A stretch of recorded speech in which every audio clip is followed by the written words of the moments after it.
My name is Albert Maysles, and I've been making documentary films now for 50 years. That means 1955, 49 years. Okay.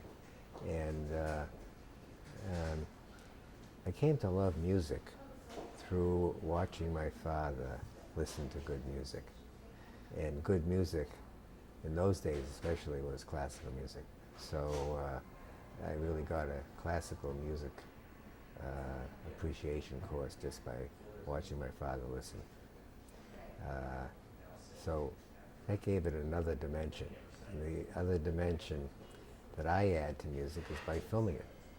And there's some beautiful scenes that I have filmed of such people as the Rolling Stones and Adam Horowitz, listening to playback of their music.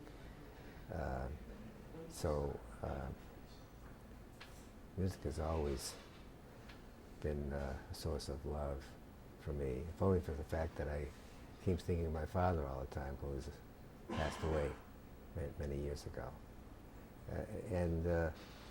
By chance, I've met up with the Beatles, with the Rolling Stones, Grand Funk Railroad. I did some filming of the Grateful Dead. So my repertoire is extending itself. Oh, and even went to Maysles performing Baroque music. When was that? That was, I think that was in the late 70s. Really? Yeah. So you're a multispectral kind of guy. I think so. Well, there's much more range to music than that, but in a way, it's been from one end to the other. But I was talking not so long ago to a well-known composer of music. There's some 50 or so composers of music in New York City alone. And I met one of them at a gathering of these composers, and he said that the greatest force, of course, in the universe is the force of gravity, which pushes everything down. Then there's music, which uplifts. It's a beautiful, poetic way of expressing the power, the positive power of music. So how did you get to film? Well, my first experience, I think, in filming music was with the Beatles. When they came to America, I got a call from Granada Television saying that they'd be arriving in 2 hours. We'd like to make a film of them. I didn't know who they were, so I put my hand over the phone and I turned to my brother. I said, "Who are the Beatles? Are they any good?" He said, "Oh yeah, they're good." We both got on the phone, made a deal, rushed out to the airport, and 6 or 7 days later, we had the most beautiful behind-the-scenes, close-up movie of the Beatles. And so it's 40 years now, and it holds up beautifully. It really does. It really does. So how did you get started working with your brother? That was around 1962. I'd already 5-7 years before that made my first film in mental hospitals in Russia. All I had was a simple wind-up 16mm camera. So the quality was good enough, 16, but I didn't have any sync sound. That would require a whole crew and enormous baggage of equipment. But still, it had some of the earmarks of what were to follow in my way of making movies. You really saw the life of ordinary people, and I've continued to, even with the music stuff that I film, get close to people. The human factor is that which has brought me to music and to all aspects of life in different countries, different levels of society. I think that it's very important that we have knowledge of the real world, and I've never attempted to distort in one way or another what I've found. I don't believe in the idea of bigger than life. If you can capture life as closely as possible to what it actually is, that's plenty enough to what we need.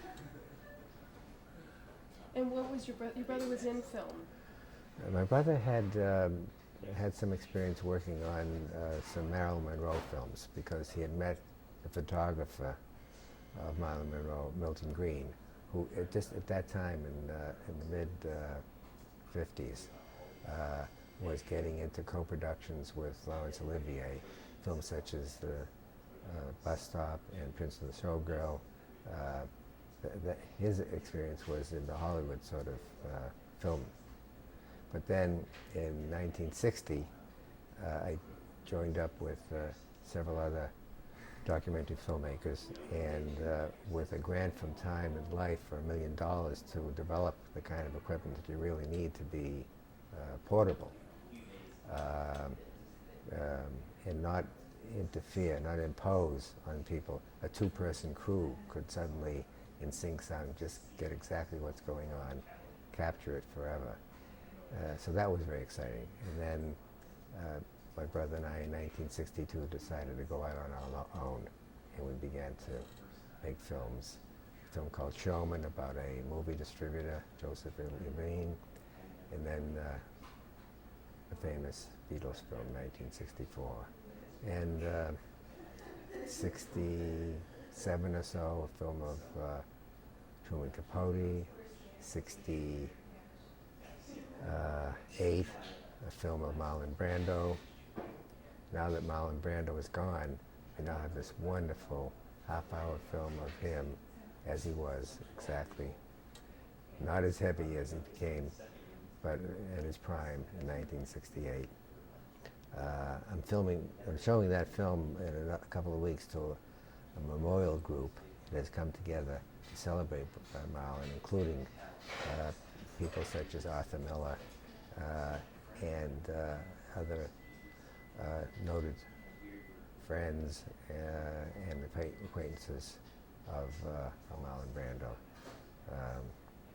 In 1969, December, the events at Altamont and the performances in Madison Square Garden, that became Gimme Shelter. Quite a different experience and quite a different film, therefore, from the Beatles film. When you've seen both films, you have, as somebody described it, the bookends of the 60s. Even in December 70, it wasn't quite the end of that era. Perhaps it ended in 1972. But you almost have a full expression of it in that one film, Gimme Shelter. And I'm jumping ahead a bit, but in 1991, I accompanied Rostropovich, the great cellist, the conductor of the National Symphony Orchestra, when he returned to Russia after 17 years of exile. Made a film of him performing with the National Symphony Orchestra, conducting in both Moscow and what was then Leningrad. Two films of Vladimir Horowitz, one of them in his home in New York City with his wife, doing a whole concert for the camera. And that was the first film ever made of Vladimir Horowitz, followed by another one of his recording, the Mozart Concerto No. 22 in Italy with the La Scala Orchestra. A film called Baroque Duet with Wynton Marsalis, Catherine Battle, and of course Wynton is equally famous for his jazz performances and his knowledge of black music. A film, Seiji Ozawa conducting Mahler's Second Symphony, the New York Philharmonic in that case. Yo-Yo Ma, one of the principals. There must be several others. So you see, at the height of their career, a film of the Grand Funk Railroad. As we chat, I may think of some more films that we made music. Yeah, and you weren't just interested in music, you were interested in a lot more than that, you know, and I think Yeah. your upbringing and your studies contributed a lot to what became Yeah. your style. Yeah. You want to talk a little bit about that?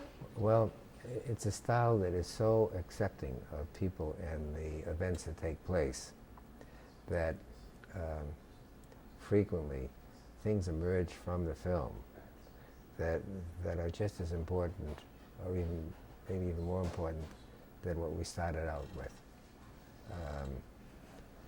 We started out in making Gimme Shelter with the notion that these are great music guys. There's no doubt about that. But that wouldn't be enough. We wanted more than just a concert film.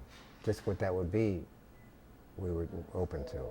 And when it turned into the tragedy that occurred at Altamont, then that's what it became. And it became a symbol, a very clear symbol of the times. Just as the Beatles became for those times the open-hearted, spirited, joyful time in American history where anything hopefully good could happen. Just listen to those lyrics and you have an expression that wouldn't be all characteristic of the late 60s, but certainly of that time, 64, 65. Yeah, because even they're an interesting, you know, evolution in terms of, you know, where they went from this light pop to this much heavier, more, you know, technically sophisticated and, you know, drug-induced, a lot would say. We were a number of times that we would journey to Paris on one stint or another. And we used to stay always at the Louisiane Hotel, which was a hotel where all kinds of performers, dancers, singers, musicians would gather, doing their gigs all over Europe. And so we met a guy by the name of Curtis Jones. Not that well enough known at the time, although after that he did a number of recordings of blues music. And I remember one day, as we were just filming him for the heck of it, really, he said, you know, this is all very good, but I don't have a piano, and I need a piano in order to do my stuff. So my brother thought, well, Duke Ellington, when he's in Paris, he's staying at a particular hotel, the Lancaster. Let's call him up and see if he's around. Maybe we could use his piano.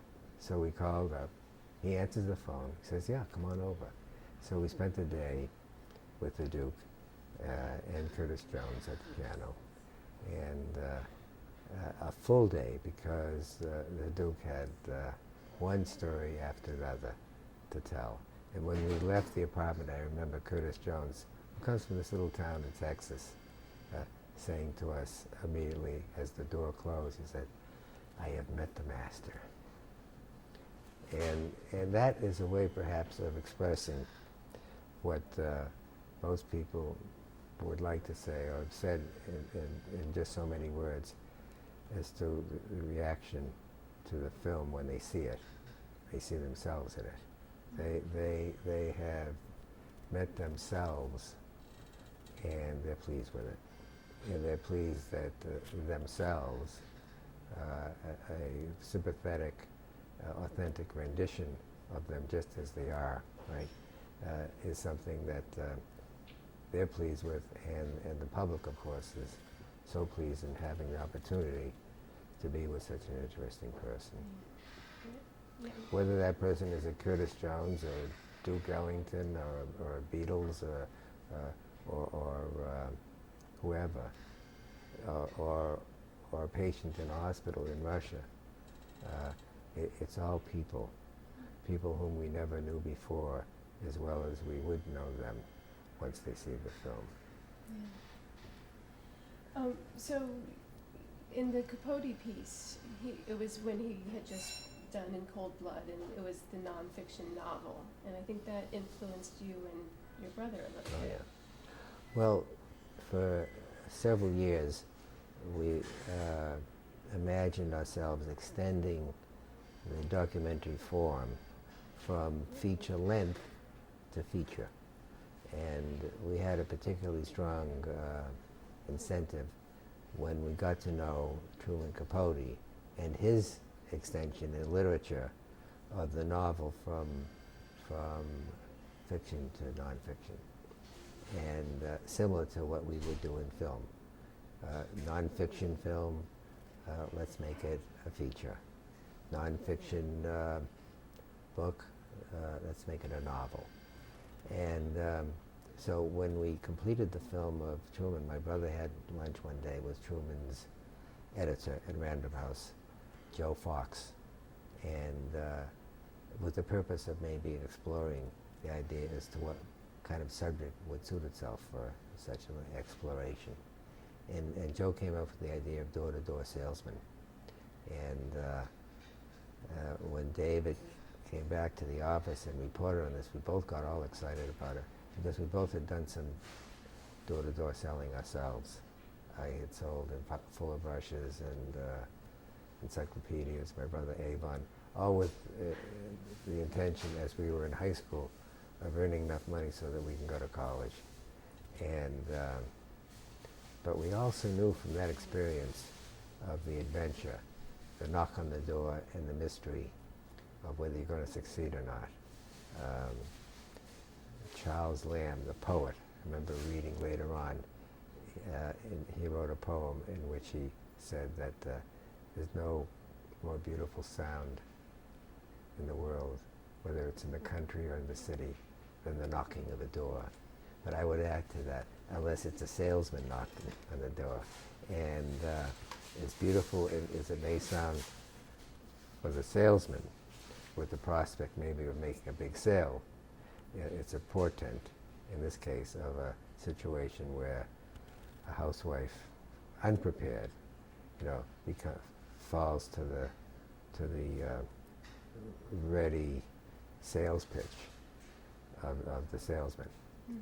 So it's an unfair situation, but it's done in a film is done in a very fair way, not with no point of view, but to really report in poetic fashion exactly what takes place when the two meet. Okay. And that's kind of a cultural moment too.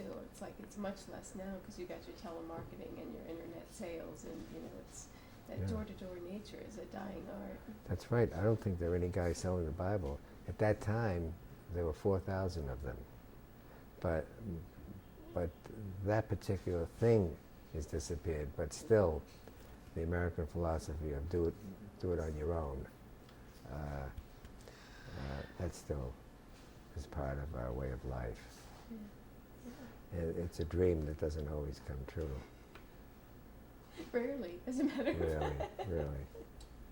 Well, it's come true in the case of my brother and myself. We're examples of, I guess, rugged individualists. We're the American dream. At times, the dream doesn't come true as you have difficulties in financing and distributing what you've done. But for two guys to go out there with a dream that they're going to create a film that people will watch in movie theaters and millions on television, wow. Are they crazy or what? Or what? And speaking of craziness, there's one of our best films of two people who some people think are crazy, but they're really not. And they certainly were not crazy in lending our lives to us as we filmed them. A film I'm talking about, we made in 1978, a film called Grey Gardens. And it's a story of a mother and daughter who are recluses. When we met them, they hadn't left the house in 20 years. And they're born of American aristocracy, the Bouvier family, related to Jackie Onassis Kennedy. And in fact, it's through Lee Radswell that we met them. And why is it that they became recluses? I think clearly one wanted to be a singer, the other a dancer, and within the environment of sort of a royal American family, that's looked down upon. You can't do that sort of thing. And so with that sort of rejection, they rejected their background and became recluses. I think that may be the closest to an explanation of how they came to where they were with hundreds of cats and raccoons tearing the house apart.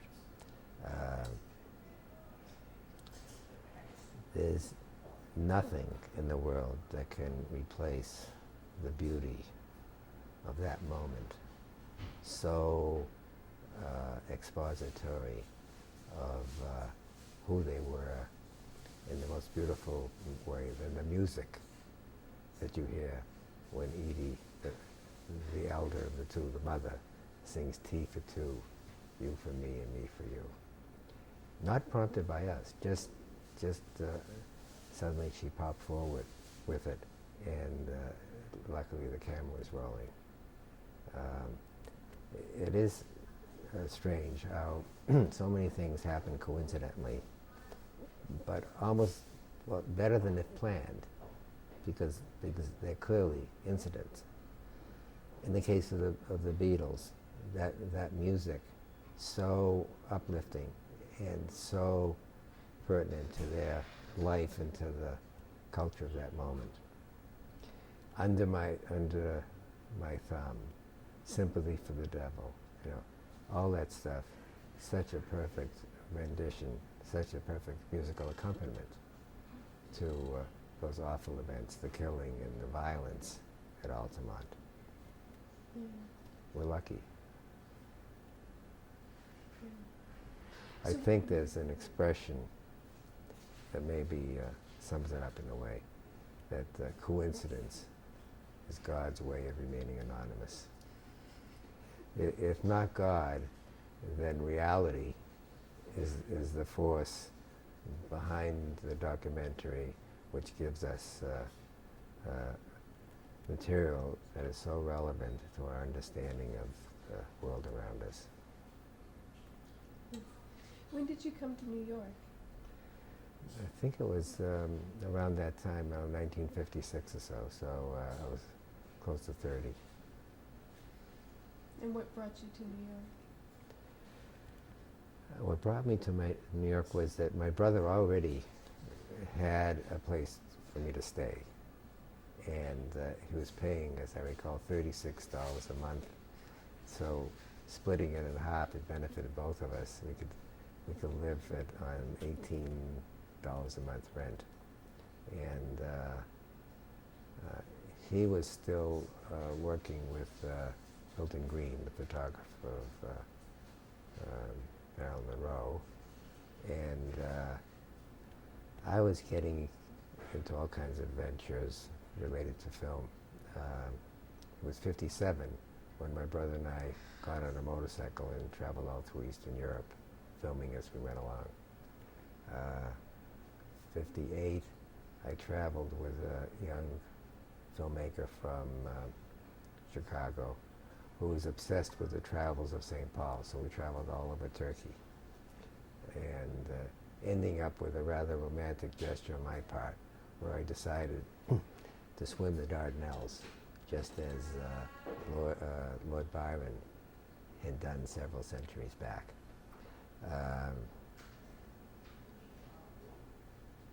That was 58. 59, 60, the film that turned everything around in documentary, a film called Primary, of the election campaign between Kennedy and Humphrey.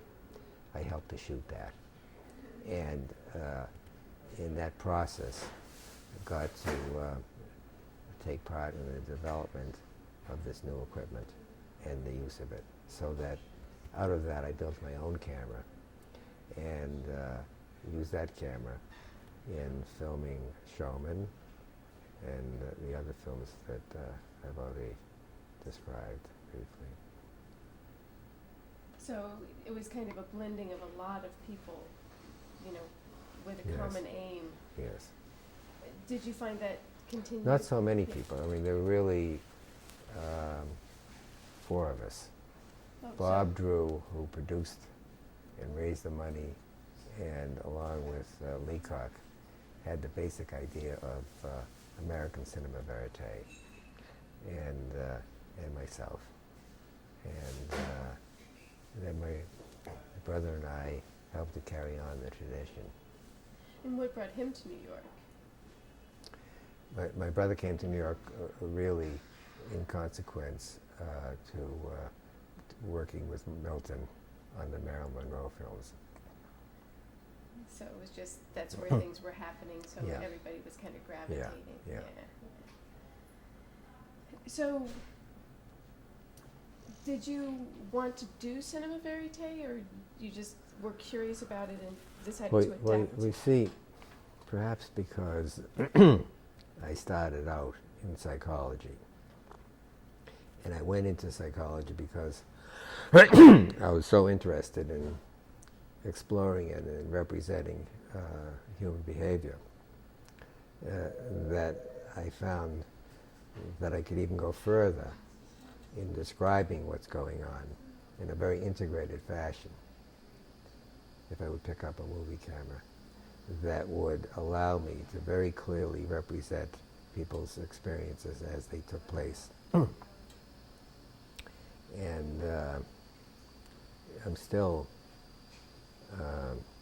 fascinated with the possibilities of representing the real world with a video camera, so that each person watching the screen can feel, as they see those people on the screen, that they're in their shoes. And that way, I think people not only become more citizens of their own country when they see a film that's made in their own country, but a citizen of the world if the film takes in other countries as well.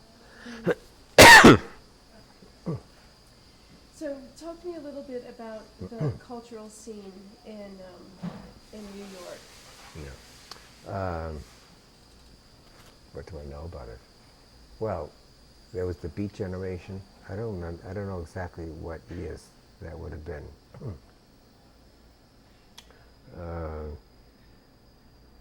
Andy Warhol. I don't know. You tell me. Well, we were thinking about kind of avant-garde films. Oh yeah.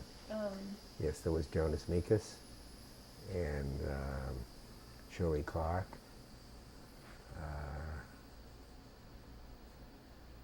What else? Shirley Clark. And like, Some of these people are no longer with us. Shirley isn't. Who is it from Texas who died not so long ago? Outstanding filmmaker. Don't remember his name.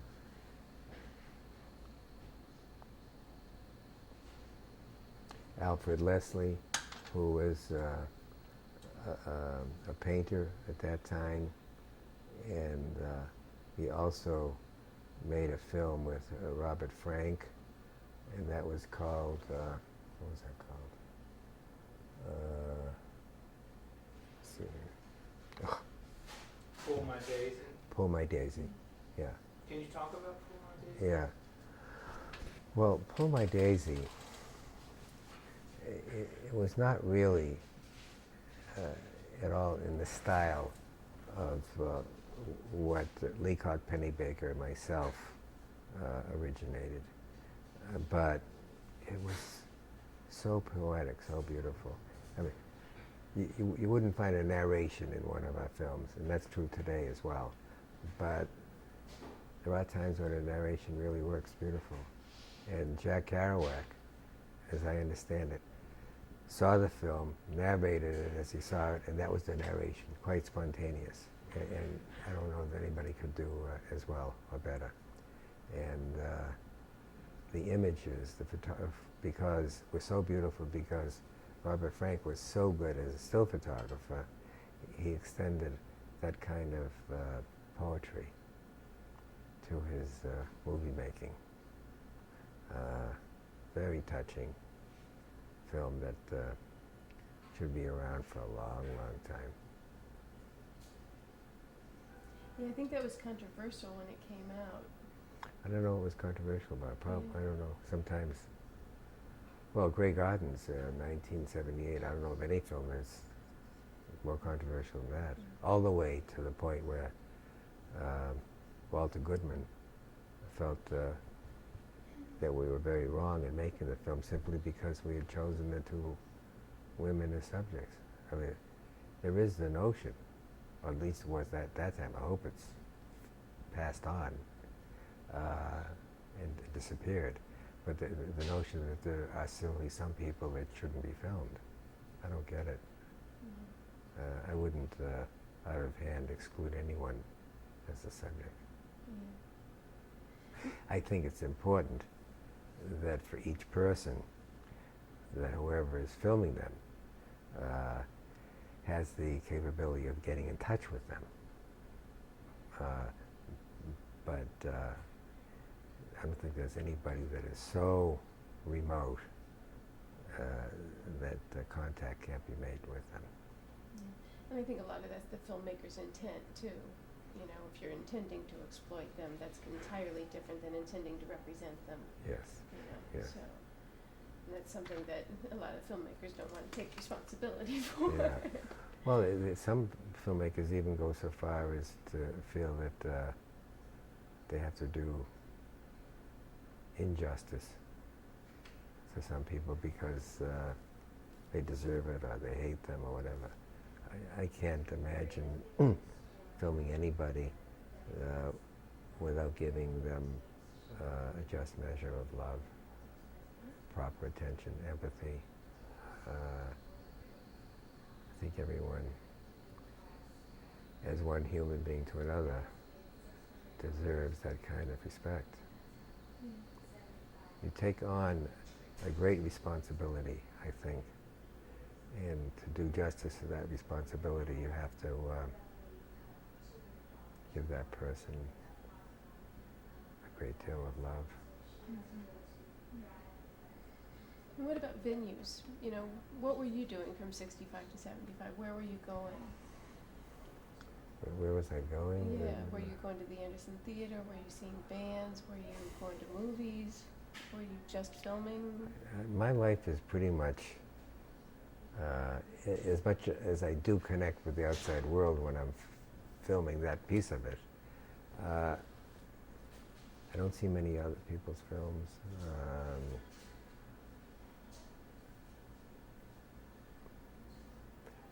I'm something of an outsider to culture.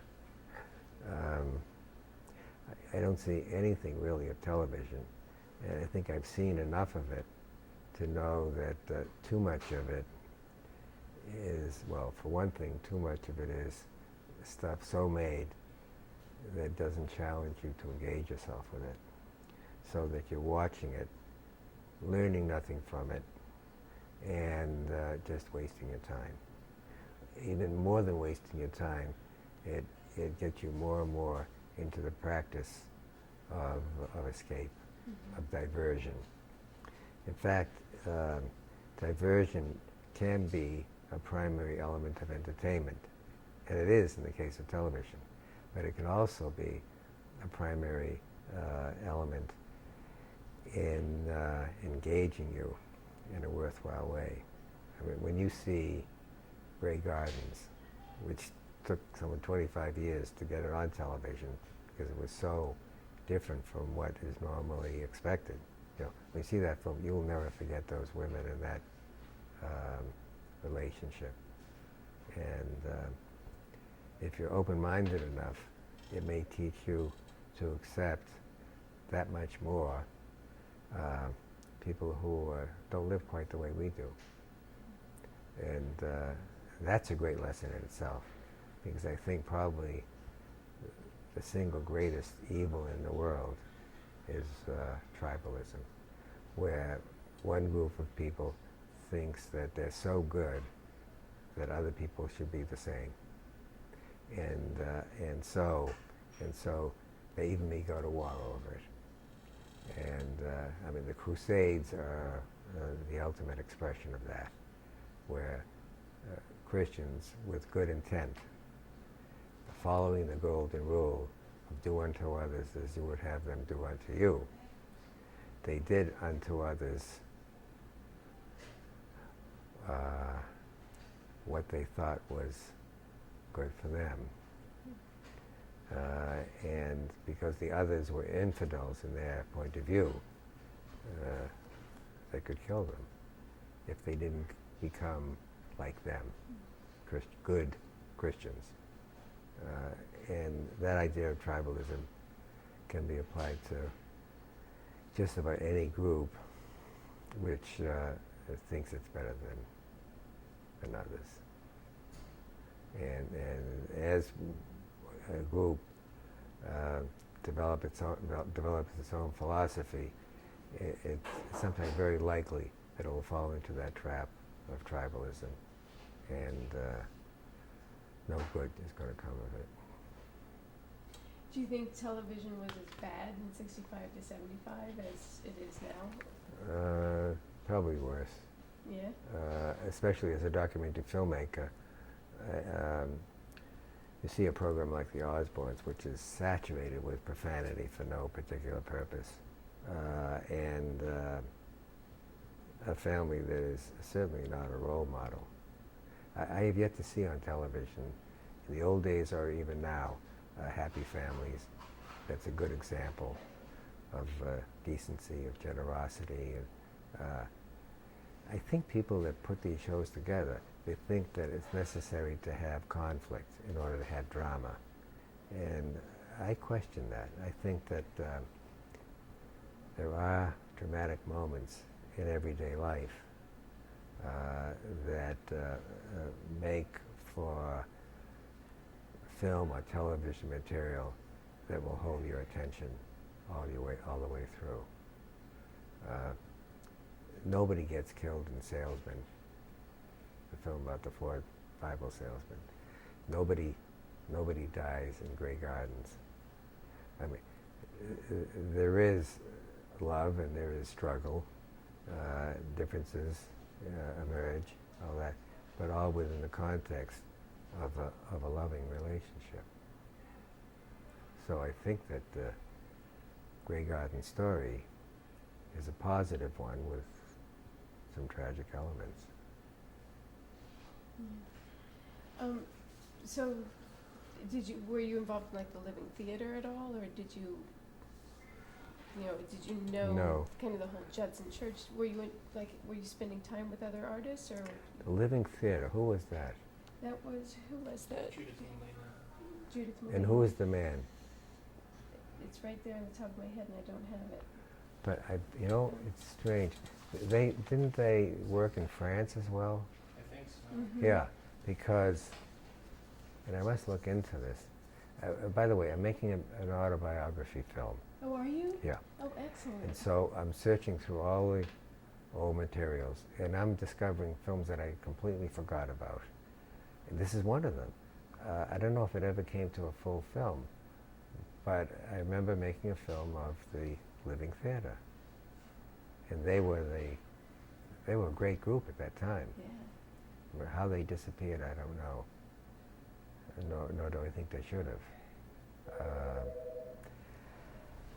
I'm making a film about a trial that took place in 1913 of a Jew who was falsely accused, as so many hundreds of Jews have been over the hundreds of years beginning in the 12th century, accused of killing a Christian child to take the blood to mix with matzahs to celebrate Passover.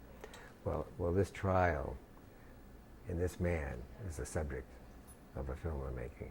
And I've been talking with a famous director that perhaps he would recreate some of the scenes which I have fully described in the transcript of the trial, right? Recreate some of those scenes for my film. And that will be another contact with the theater Yeah. for me. Oh, there's another contact for theater. Some years ago, my brother and I were invited to do some filming for promotional purpose of a film that was called Young Cassidy. The film took place in Dublin, and we made a film of the filming. And in that process, we met the daughter of the subject of the film. And the subject of the film was the famous Irish playwright Sean O'Casey, the daughter Siobhan O'Casey. And in getting to know her, we got to know that there was nothing more important to her than to make a film of her father. So I've been helping her make that film for some 30 years now. And it's finally been finished. And I'm very pleased with it. So there you are, Sean O'Casey. Cool. So what do you think about our premise that the arts were synthesized, like from 65 to 75, that painters and poets and artists, musicians. Oh yeah, they were exchanging roles. Alfred Leslie, for sure. A painter good enough so that one of his paintings appeared as the cover of Time magazine. Okay? And he's also involved very closely with Robert Frank in making Pull My Daisy. And here I am, a documentary filmmaker connecting with classical music, with the Beatles,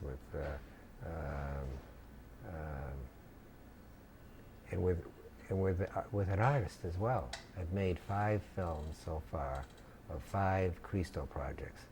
And I'm making the 6th one that is taking place this year, will be consummated in February of 2005.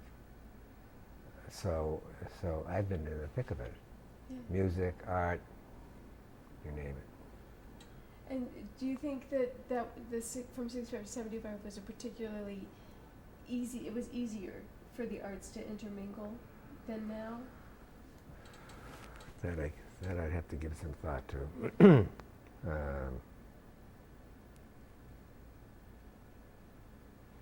People have thought that, well, I could never make a film like Salesman or even Grey Gardens, that people are so sophisticated about what a camera can do and cannot do, that they're loath to let a camera look into their lives. I don't think that is so. Even if it is so, if the culture has had that kind of influence on us, and I doubt that, there's too much in human nature to demand that within each person there is a crying to be heard, to be represented, to be recognized. As Arthur Miller put it, attention must be paid. And there is this basic thing where people would much rather disclose than to keep a secret. So the documentary filmmaker has all that advantage. It's simply a matter of connecting up with that need that people have by so strongly being in rapport with the people. And you get that rapport by being confident that you are doing some good for that person through that kind of recognition. Even filming those moments that might be somewhat embarrassing, but not hurtful. People, well, we made a film of a very, very poor family in Mississippi. And the main character was the grandmother who day after day, hour after hour, tried to keep the family together. And so she was really the representative of so many people in the immediate and extended family. Well, so she knew everybody very well. And when she saw the film, her first remark was, well, that's the truth. Then she followed that by saying, but couldn't you have made it longer? So we knew that we had done justice. Exactly. We felt that way before, but certainly that was the ultimate confirmation. Yeah. How do you think you influence your subjects and they influence you? We're not interested in coming up with a point of view film. I've always felt that way, but I attended a lecture on Shakespeare, and I could see put into words that notion when the lecturer stated that a fundamental thing that was so true about Shakespeare was that he could distance himself from a point of view. So that recognized that even the filmmaker is so human that he does have a point of view that's hard to get away from. But if Shakespeare could do it, you know, maybe others could do it too. Mm-hmm. And I think that our films have that very notable characteristic of not favoring one person over another, nor one philosophy over another, unless you take as the philosophy one of acceptance. Yeah, you know, I think, you know, probably influence might be the wrong word, you know, because it's like Yeah. you become engrossed in their lives, they become engrossed in yours, Yeah. and you all grow from the experience, Yes. you know, which is not, you know, in the more commercialized version of the world today. You Yeah. know, it's like a painter can't be a poet because they can't sell both, you know, Yeah, and it's like, I yeah. think from 65 to 75, that was an era that wasn't so, and by 75 it was becoming more so. I think oftentimes, maybe always, I don't know enough about the business of being a journalist, but I think the journalist is always trying to find an angle. And if there is an angle to any of our stories, it's something that emerges spontaneously, without our control. It's been called uncontrolled cinema, which doesn't mean that you're just shooting at random, but you're open to whatever reality provides for you. And reality, for a documentary filmmaker, is the great provider of events, of experiences, drama. And in telling the truth of what's going on, you can't do any better than represent reality as it is. And in as much as you might have a point of view, you detract from something richer, in something much more perennial in its influence and importance. So, talk to me a little bit more about technology. I think we've kind of covered the cameras and the filming techniques. I mean, do you have more to say on that, or? Yeah, I think Kind that's of set. there. Yeah. But what about on the music side? It's like you're involved with musicians. You know, I know you weren't necessarily recording them, but like multi-track. I keep getting into one music film or another, although I can't say that I play an instrument. My father played the cornet, but I've never taken that instrument up or any other. Just recently, John Sebastian, is that a name familiar to you? Mm-hmm. He came to me with a producer, and we began making a film. In fact, we have a nice little trailer, a film of what I think the title they came up with, Treasured Instruments. And so we filmed musicians who have collections of their own instruments, be it a guitar or a trumpet or whatever. And so now we're looking for financing, and I'm pretty sure we're going to get it. Yeah, it's a great idea. And he's a wonderful person. Is he? Yeah. Oh, good. Because kind of the same thing was happening in music that was happening in the camera, only the other way. Like you were going more handheld and more extendable. Yeah. And they were going to multi-track recording, so we don't have to have all the live musicians in, you don't have to play your instrument, we can do it all in the mix. I see. Do you have any thoughts on that, or, I don't know enough about the yeah? technicalities of music to talk about that. Yeah, because you weren't really privy to that part of it. You were working with a lot of musicians, but Yeah. not there. Right. So, what about like feelings about the scene? You know, psychedelia was coming in, and you know, do you have, like, what were you doing? Well, you know, folk music, psychedelia, disco, go-go, you know, into rock and roll. Was there anything that was catching your attention, or you found particularly interesting? Started a film of country music. Ran out of money, or there wasn't any money there, but I have some of the footage, and when the money comes up, I'll be back into it. When was that? A couple of years ago. So you're still on music. Oh yeah, oh yeah. It's probably another project I haven't even. Oh yeah, haven't thought about this. Antonio Ferreira and I are working together, and making a film of Jewish music, which is called klezmer music.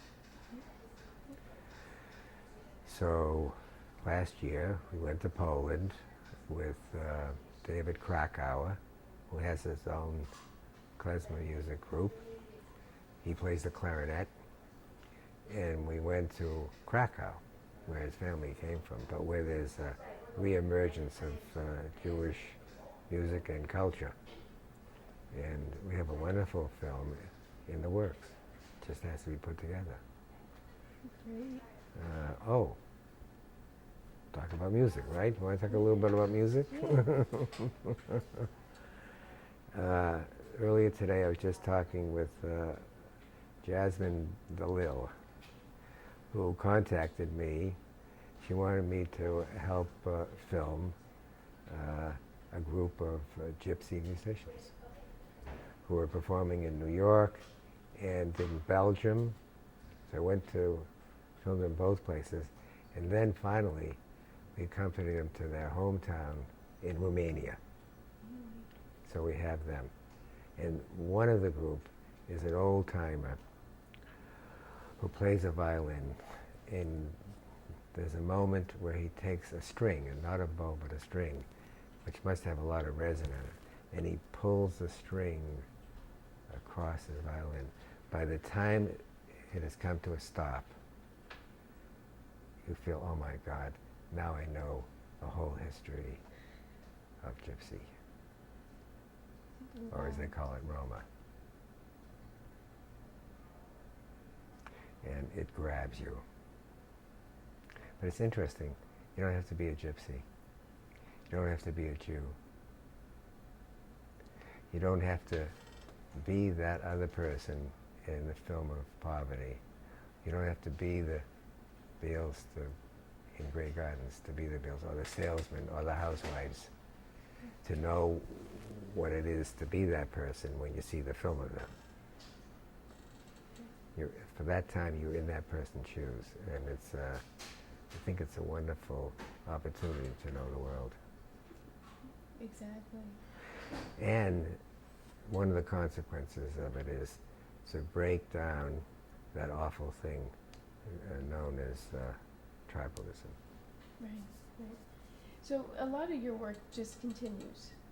You know, Oh yeah. It's the projects that are done, even those aren't done. You know, they just keep going. Yeah. What do you think about that? Well, I'm 77, and I've got, it looks like I've got a few more good years ahead. I have no plan to retire. I've got 6 or 7 projects that I've got to do. One of them I haven't even mentioned, a film that I call In Transit, something that in its own way will represent the whole world more than anything I've ever done.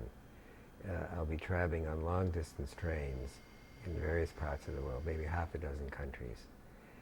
And I'm determined to find someone on each one of those train trips of 3 or 4 days, someone who I know that when they get off the train, something interesting is going to happen. I've already filmed a woman who was on the train because she'd never seen her mother since she was 3, and her mother was waiting for her 3 hours away. I filmed the get-together. Wow. Now, do you need conflict for drama? My God, that scene is so gripping. And you share every bit of those emotions of the mother, the daughter, and the little child, whom the mother, of course, has never seen. She's only seen her daughter, age 3, and never since then, not until that moment that I caught on film. And there's that wonderful moment when they've sort of momentarily finished their get-together. Many moments later, finally her mother, still embracing her daughter, puts her head over her daughter's shoulder and turns to me and says, "Isn't she gorgeous?"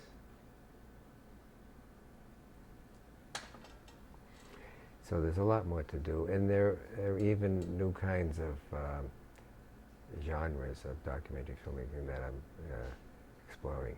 The train film is a new form in that it's a collection of short stories, all connected with the train as it goes from, as life does, the train goes from station to station. Right? I'm exploring the idea of doing documentary poems. Now, there are poetic moments in many a documentary film, but poems? There's a young man in my neighborhood who works for his father. He himself is somewhat mentally retarded, and so he has this sort of peculiar gait. He works for his father, who has a local dry cleaning establishment. So one day, on his way to pick up some clothes, he's walking toward me, and he's all excited with his hands in the air, walking in this strange way, and smiling greatly. He's trying to catch a butterfly. It's a poem.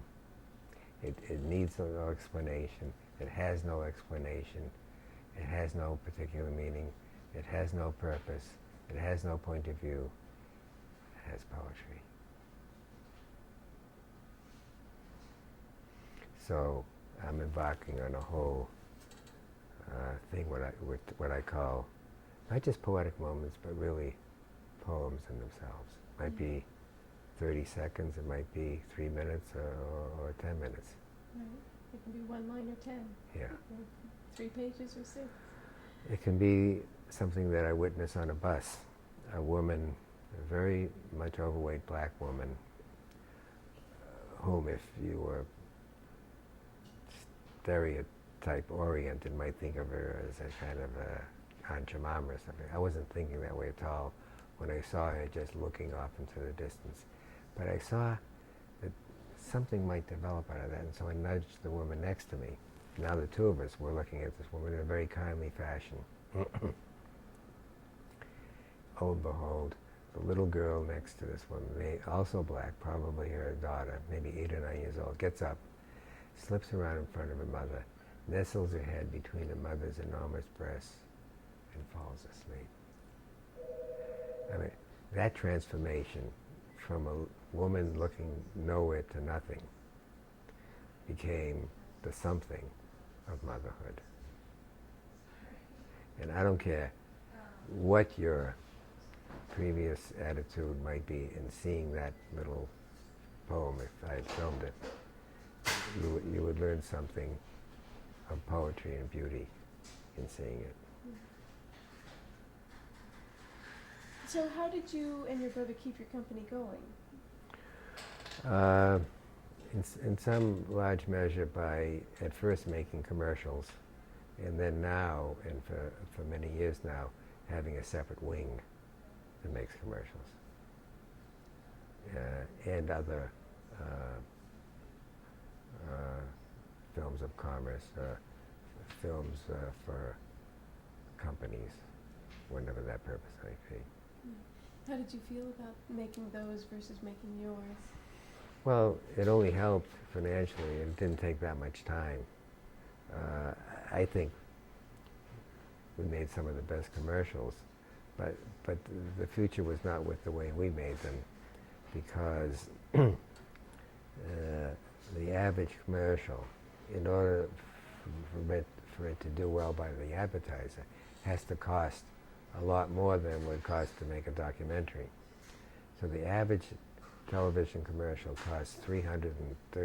I just learned about that.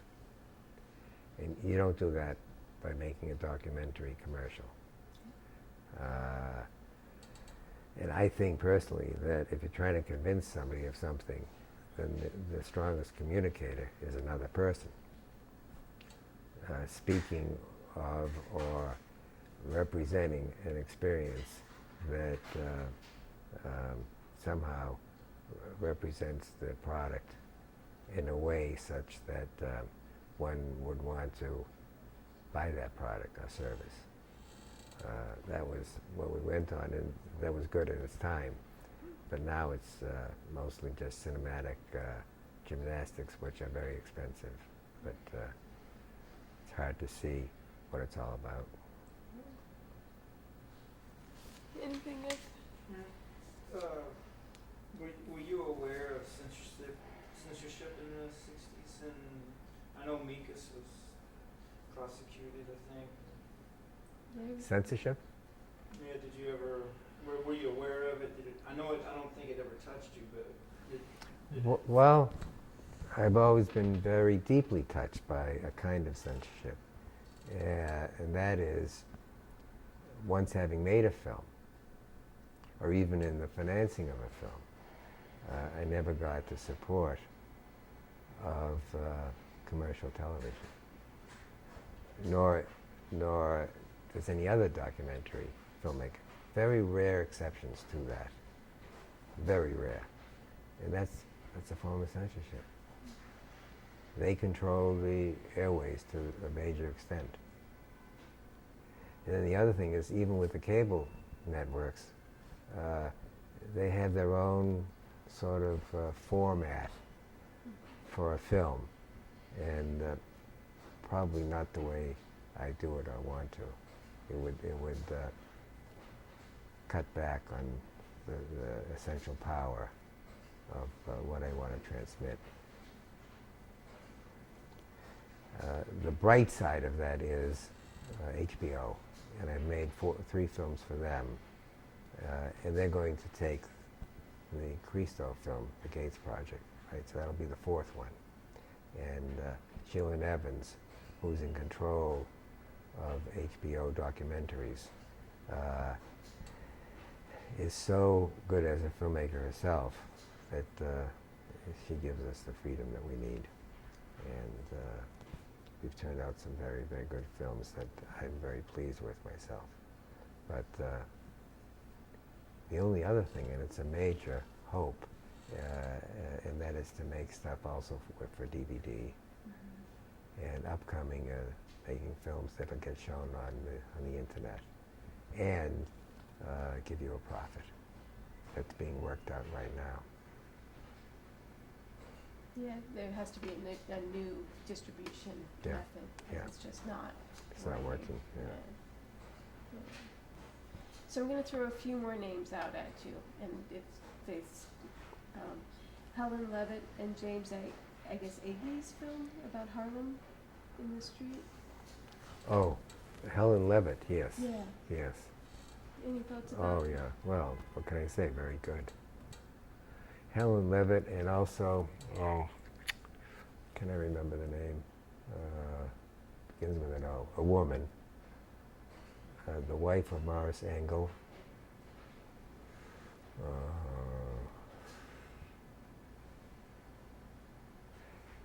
Of the same ilk as Helen Levitt. Excellent photographer. Oh, there's Elliot Erwitt, too. I don't know if you know that name. Robert Frank. Oh, a very good friend of mine, Bruce Davidson. That's one of his photographs up there. You see those women up there? Uh-huh. That's one of his photographs. And of course, the best of them all, somebody that I met, became a very close friend with. I met through Bruce Davidson, Henri Cartier-Bresson, who just passed away. So, what were you like? What was your relationship with them during like the time era that we're looking at? Well, it just pleased me a great deal that Henri liked my work. I could see that. And to such an extent that when I got married, he, as a birthday gift, offered me any one of his photographs. So I chose that famous one of Matisse with the pigeons, and I have that at home. Cool. So how did I mean, you know, you're friends with photographers, you're friends with other artists. Is there I don't know how much there wasn't influence really a feeling there of is. synthesis, or it just was? We recognize each other's stuff, and by the way, on the 25th, I have that over here by the other desk. Sarah? Yeah. Do you have one of those invitations to Judith? Yeah. Judith Murray is a painter. She's having a show at the Sandarum, is that what it's called, gallery? Okay. And Thank you. That's me. And that's the invitation to it. Cool. And I've been doing a little bit of filming of her show. Uh-huh. And there'll probably be a piece of that film done. And the event is really to honor me. I see that. So yeah. So you're more than welcome. Hold on to it. Excellent, definitely. Yeah. Good. For both of you guys, of course. So how about Sidney Myers? Sidney Myers. I should know that name. Yeah, Right? What is he? He has a note here, the quiet one. Curtis made these notes, so Oh, I'm not sure what all I of them don't know are. his stuff. Yeah. John Cassavetes. Fantastic. Close to what I do, but with fiction. It's an interesting variation of a documentary fiction fusion of the two. There's a film called Paris vu par, Paris as seen by, okay, as seen by half a dozen French directors. One of them, Jean-Luc Godard, I shot that film. His contribution, a little 15 or 20 minute piece. But the way it was made is kind of special in that he set everything up. The actors knew exactly what they were going to do. Everything was pre-lit. And I was brought to the scene without knowing anything. It was what was going to happen. And so I filmed it. It's just beautiful. What year was that? That was 63. That's great. That's a great idea because he was so, you know, into the non-stage. Yeah. So if he's got it staged, then bring in somebody who doesn't know. I don't know. It's no harm done. Right, Exactly. right.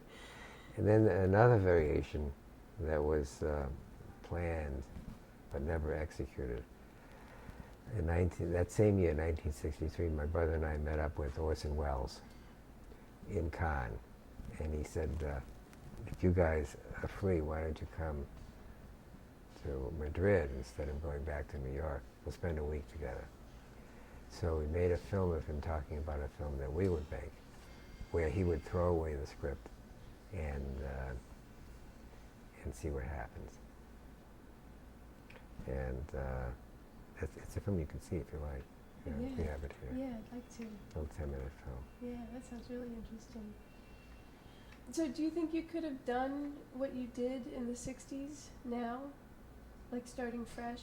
If you had to start from the beginning, do you think it's possible? Or do you think that the artistic climate and the economic climate are too different to allow the contact generating? You know what I mean?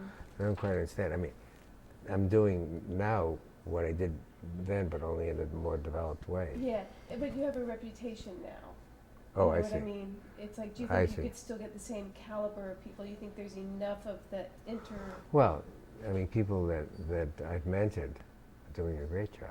Yeah. There's a woman that I helped film her project, a Catholic nun who's been in battle with the Vatican because she's been doing missionary work with homosexuals. And the film is her battle with the Vatican. Such a necessary and beautiful film. It's beautiful because her resistance is so strong and so correct, Yeah. and she is such a devoted and beautiful person. Cool. How about Stan Brakhage?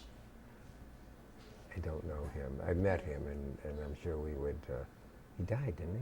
I think so. Yeah. I think so. Yeah. How about Maya Deren and Sasha Hammett? Yes, no, he just died. He just died. Oh, no. Right, We right. have his Oscar. We curated a show at the Queen's Museum on the World's Fair, in conjunction with our documentary. We have his Oscar that he and Francis won in his show. You know, it might well be. I did some filming with him. I don't remember. And Maya Deren. Oh yeah, she's made beautiful films.